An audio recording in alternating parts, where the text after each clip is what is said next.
And now we move on to the second section, which is more specific to the FANG ETF product, or the FANG FOF, which you're getting in the market, Swaroop. Honestly, I think, as you said, I wish I could have been much more younger today while taking this session, or while starting my investment journey. And so is the case with most of these intriguing giants or the behemoths, right? Wish I could have understood what Google was up to like 5 years back or 10 years back, and kind of understood, or what Apple, perhaps, I think people realize the potential at that point in time. But Google, the way it will encompass our lives completely, right? Everything is known by Google today. And virtually the way Facebook has become bigger and better, and today we are going live on it, right? So these are big names, and to my mind, I think 10 of these stocks, which are like the most coveted stocks in the world, basically, all put together, I think there will be multiples of Indian market cap also overall. So what's your overall view? Why this product? Why is it important? Give us everything about it. I think the first thing was to, come to a product which is simple in nature, which people will understand, more important, which people will relate to. And then, as you rightly said, these are 10 companies which everybody knows. Probably the only two which, one, Alibaba, which everybody knows also. The only Right. part which some people have asked me questions based on that is the Google counterpart to China, which is Baidu, which is like, Baidu. you enter China, it is that world, and there's no Google there, and you have to give credit to China for having created a counterpart, which we had created some infrastructure like that ourselves on the technology side. But that is the thing, when you look at India, and India is more an IT consulting sort of environment, while if you look at technology, they're very futuristic and disruptive in nature. The first thing was to look at a theme which is futuristic in place and make it as simple as possible. So the structure of the fund is 10 stocks, 10% per stock, equal weighted portfolio. Equal weight. Unlike the Perfect. indexes, which are mostly market cap related, in a market cap related index, say the Nifty 50, the largest company would take the largest share of the money. In an equal weighted portfolio, the 10 stocks get 10% per stock in the amount that is allocated to them, which is a concept of smart beta, and it's a evolved concept. The most important part of the product, and I think in the future this will be the differentiating factor, I'm sticking my neck out on this one, is that it is rebalanced every quarter. Okay. And since it is a passive product, this is rule based, this will be maintained irrespective of the market, right? So what but happens Swaroop, is the rebalancing on the weights or on the names which come in and go out? No, on the value. If any On the stock value. which is 10% has gone to say 12%, it will be rebalanced to 10%, and a stock which has not run will get the money. Understood. So Got you. when you look at our financial plans, one of the biggest reason for wealth creation is the overall, you will agree with me, is the review and the rebalance, right? Periodic review and the rebalance, which gets your allocation back to your original plan. And But I have a small question to that, Swaroop, if you may permit, right? So this kind of a rebalancing where you're actually taking money off the winners and putting it to the one who's actually not made money for you. Do you think it works as a long-term strategy? Yeah, see, there are two sides to the story. Okay, rebalancing works both ways. Sometimes you might say, okay, fine, you missed out on the upside of some stock, but you put it back in a stock where the upside is not yet there. So sometimes you catch the bottom of another stock while getting out of profits of some stock. So when that is practiced consistently in a rule-based manner over a period of time, and I've seen that happening in our own active hybrid fund, because we do it once in a year, the alpha generation is there to be seen in the amount, and it's a very sometimes in another session we can discuss this. It's something which we have experienced ourselves. So if it is rule-based and practiced consistently, you catch both sides. Yes, if it is one-off, and that is where the risk of rule not being followed or not being disciplined comes in. And that's why I said I stick my neck out when I say that this could be a differentiating factor. But it's a very simple product. 10 stocks of the world, as you rightly said, combined market cap of 7.7 trillion, which is 3 times the size of India. Combined revenue of over 500 billion, which is more than all the revenue of all Indian listed stocks. And Absolutely. most importantly, I like about these 10 companies, they have consistently reinvested in themselves to be ahead of the curve. I mean, look at Apple when it started, and I'm a first generation Apple user. Right. The first iPod I used, the first iPhone I used, and I got out of iPhone recently, saying that yeah, I'm out of iPhone, but iTunes follows me. So it's no longer a product company; it's graduated to services now. Yeah. Look at Tesla. When it comes with an electric vehicle, which is the future, it is not just an electric vehicle company. It integrates all the other factors of electric vehicle, from providing that charging point to the battery. That's very No, different thought. And then, yeah. So I can no, go I on was talking just about these maybe complete your companies. thought and then I'll come up with my question, Saru. No, Complete your thought. just look at Facebook. Just when I thought, and I've never been on Facebook, I always give this example for the sake of repetition, because I used to take pride that I'm not there on Facebook because I have enough friends physically. Just when I thought I'd lead my life without Facebook, they took over WhatsApp. And can I lead life without WhatsApp? No, I can't. So these are companies which are always ahead of the curve, think too much ahead of the curve, and maintain that stance. So I believe that, there are some risks in owning some stocks. There are some risks in not owning certain stocks. These 10 stocks appear in the bracket where if you don't own them in the next 10, 15 years, the risks can be higher. Oh, absolutely. I agree on that part that these are the leading frontiers of technological innovation across the globe. Honestly, I think the kind of innovation that these guys have shown, right? And you quoted a right example. Facebook took over WhatsApp, took over Instagram. So whatever channels you, whatever ways and means you wanted to avoid Facebook, you've actually been caught by them, right? In some form or manner. And similarly, Google, I think Hey, they've just Mohit, encompassed everything. today Amazon is not delivering goods, and see what has happened to most of us. Yeah, yeah, I mean, yeah, yeah. we're finding a certain emptiness because Amazon is not delivering. That is how Totally, totally. quietly but surely they have got into our lives. And we are in Yeah. India.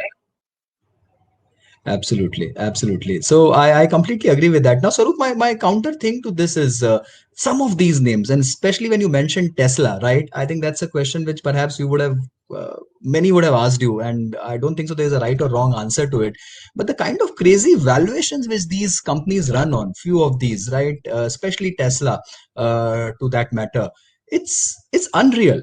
Honestly, I think their revenues are not even 1/10 of the all the auto majors put together globally, but their market cap is like almost equal or bigger than them combined, right? So what's that secret sauce? Why? Uh, and do you think there is a risk involved in this kind of an investing where you are actually paying a lot for growth and demeaning the concept of valuation so much? Yeah, I think two things. One is the concept of theme-based investing, which this is a technological disruption theme, where you practically buy the future. I mean, let me give you an example from an Indian context.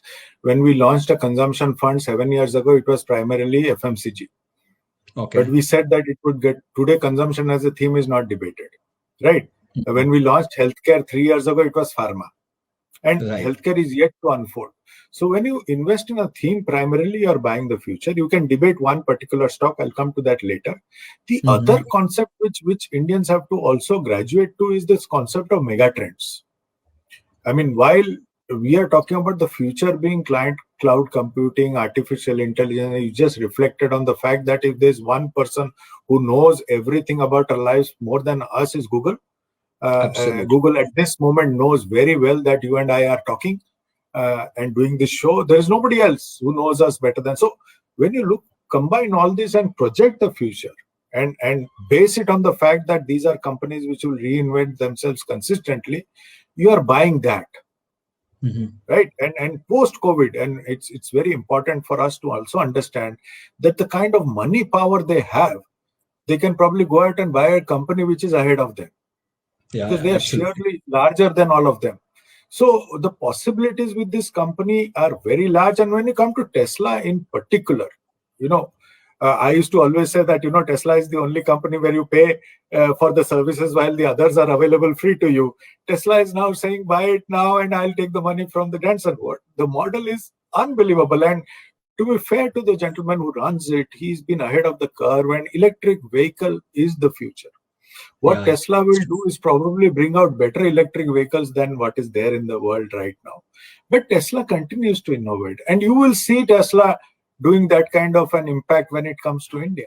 I mean, I've been very fortunate to have sat in one Tesla car myself, and I have never been more impressed by the sturdiness or the steadiness of the vehicle at some unbelievable speed. But there is a reason why it is commanding that value, right? Absolutely. So yeah, I kind of agree to that point. And Swaroop, once you get a Tesla for yourself, I'd like to come for a ride, please. That's I'm not a very something big which I've car been person, wanting to so, do. but I did sit with one just out of this thing. I mean, look at it. I mean, but the good part is, from a launch perspective, both Tesla and Netflix have corrected a bit, and that was a good breather, because when That's a you good get a part. good company at a lower price, you buy it more as a Absolutely. concept. So Absolutely. yeah. So one critical question I want, and few specifics about the product, Swaroop, which I want the viewers to also understand. How old is this ETF been? As in, how old is the ETF? What is the overall size of this ETF? And has it got rebalanced ever? As in, has the stocks gone out, come in? Can it increase the number of stocks? Some things about this FANG ETF. See, the NYSE forms this committee, the committee which forms the FANG, and we Okay. follow the recommendation of that committee. Mhm. We are going to buy the stock directly.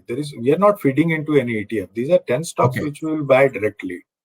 The Okay. NYSE Okay. FANG Plus is our index which is in India. So we are buying directly, and this is the FANG is since 2017, if I'm not wrong. And Oh. the back tested and all have been quite decent, and the good part of ETFs, or the great part of ETFs, which I am beginning to also understand, is the portfolio is available to you before the fund launch. The Mm-hmm. Yeah, which is allocation true. per stock is available to you before the fund launch. The Right. data regarding all the stock prices is there before the fund launch. So anybody wants to do it can do it himself or herself. That is the beauty of passive investing, and the index is there in front of you. So whatever you want to learn about this, you can very well go and do it yourself. That's it's so simple and so powerful about passive or ETF investing. Yeah. But let me tell viewers that buying those stocks individually can even one stock each can leave you with a big hole. But buying the Yes. ETF, I think you get fractional participation in the stocks as well at whatever amount you want to, right? So that's the beauty about Absolutely. I mean, ETFs and mutual if you funds. look at it, you want to buy one Amazon stock, it's some 2.5 lakh rupees, but here you can Yeah, participate with yeah. 10,000 rupees. Absolutely, Agree with you. Very absolutely. well pointed out. Very well pointed Yeah. out. So I think there is a beauty about these products which absolutely goes unnoticed. All of us dream about owning an Apple stock or owning an Amazon stock or perhaps participating in Alibaba and Baidu, right? Those are big marketplaces, big market territories which are unexplored, and for Indians to just go out and buy an Alibaba or Baidu can actually be very difficult. But given the demographics of that country, I think those are massive landscapes and beautiful stories to buy and have in your portfolio. Honestly, when you look at this basket of 10 stocks, these are all fascinating stories, right? These are all your dream stocks which you think of owning someday, but perhaps for whatever logistical reasons or price reasons you've just not been able to do that. Buying individually will also mean that you take an LRS route and then go use your offshore mechanisms to buy it, and it's all a lot of hassle. So what Mirai is doing for you in this country is just getting it out there on your table. Right from your iPhone you can buy the FANG ETF, use the Moneyfront app and just go and click it, and it's there for you. So very interesting. Before we leave you, Swaroop, just quick questions. Can the number of stocks go up beyond 10? Is that a possibility, and if yes, then what would be the criteria for something to come in? No, the stocks will remain 10. But if Okay. any of these companies do not fulfill the criteria which NYSE puts as disruptive technology, then they have the ability to change this. So some of them, if they fall below the criteria, the stocks can change, but our portfolio will remain 10. So here I just wanted to point out this basic fact of the risks that come with a 10 stock portfolio. It is a concentrated portfolio. And I'll again bring back this same thought that, if it matches your risk profile, very good. If it does not, then please review it with Moneyfront. Is something which I'd like to leave behind in everybody's mind, because a 10 stock portfolio is if you look at the active side, our focus fund is actually 30 stocks. This is 10 stocks. I can justify the 10 stocks. I can say these are great companies, but it does not take away the risk of it being only 10 stocks in a portfolio. Perfect. Swaroop, if you don't mind, we'll just take up quick questions which we have on the chat. There's a question from Mr. Chandak. He says that don't you feel that equity market is going the private equity way, where everything going on concepts US and India are totally different, and with regulatory having different thought process. So basically, I think what he's wanting to ask is, do you think it's more like a private equity way, where you're just is that the case which you think? Yeah, it is actually a very long answer if I were to give my answer. If you look at the way the rich invest, actually, money flows the way the rich invest. And traditionally, if you look at the kings were investing in land and gold, so money flew to land and gold. Then the Mideast people started owning oil, so oil became, unfortunately, oil could not go worldwide, so it couldn't be in the hands of the investor. Then, of course, the rich invested in equity. And if you look at the top 100, 200 people's valuation, it's the valuation of their holdings of their own companies, which is the equity market. So money went to equity. But at this moment, if you look at most of the rich, they are shifting to private equity, as Mr. Chandak rightly pointed out. And that's where the money flow might go.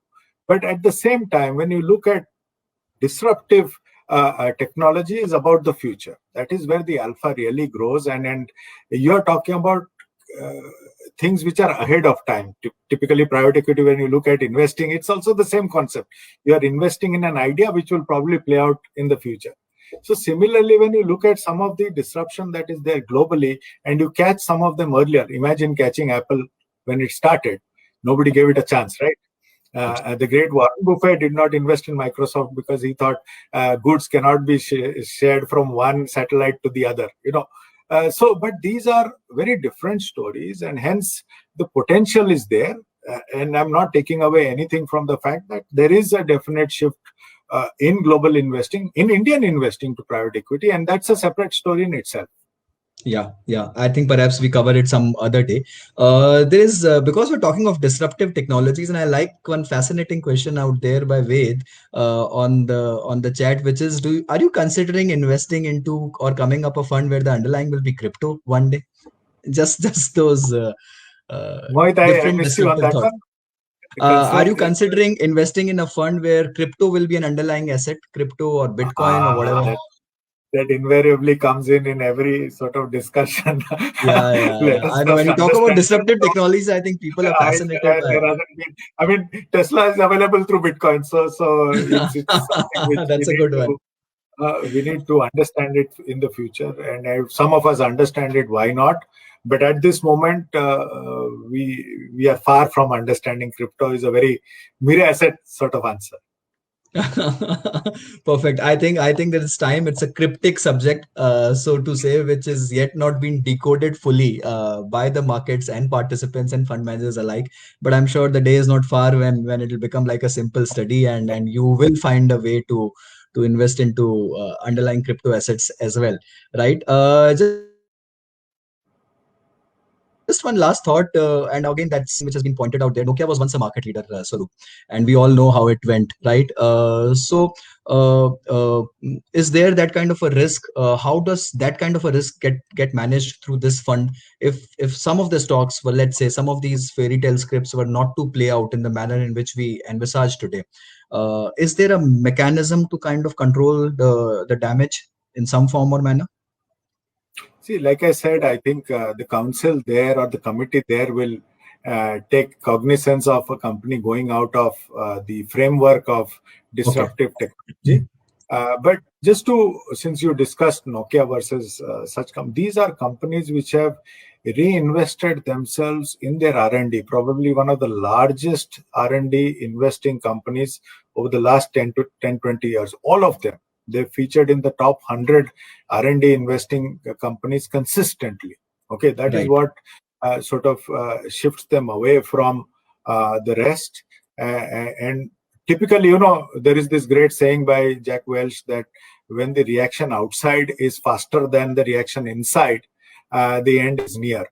These are companies which run the reaction outside faster than the inside, and that's why they've been ahead of their curve. I mean, a very interesting statement which I'm trying to disprove regarding Apple, because I grew up in the era of Star Wars, and class 8 or 9 I saw touch coming in. Today touch is life, right? And their products were on the borderline of science fiction, but they continue to do it. And just when we thought the 11 was not a great phone, there came 12, and people are buying phones at a lakh of rupees. Can you imagine that? Okay. And it's the most sought after phone globally. So because the products they've put, all of them, not just what Amazon is doing, and it's not just a e-commerce platform anymore. There is Amazon Prime. It's all around you, all of them. Facebook is not just about that. I think Facebook itself is irrelevant, but the rest that it does around you is phenomenal. You can't miss it from Insta to, and I've stopped seeing the news on TV. It's Twitter for me. You and I meet more on Twitter than we do here. So that's how it is. So these are companies which are continuously reinventing. But to answer your query, if there is a change in the disruptive pattern, they can get dropped. Perfect. So answer is that there is a committee which is tracking how innovative these companies are. And I'm sure there are many other criteria basis which the entry and exit of these companies will be marked. And I think the team here will just follow that pattern and buy those 10 stocks. Equal weight is the key point out here. So you're buying 10% of each of those brilliant names in your portfolio when investing in the FANG ETF or the FANG FOF product, right? It's a extremely low cost product. Have a look at it. Have a look at the detailed description about the product. And thank you very much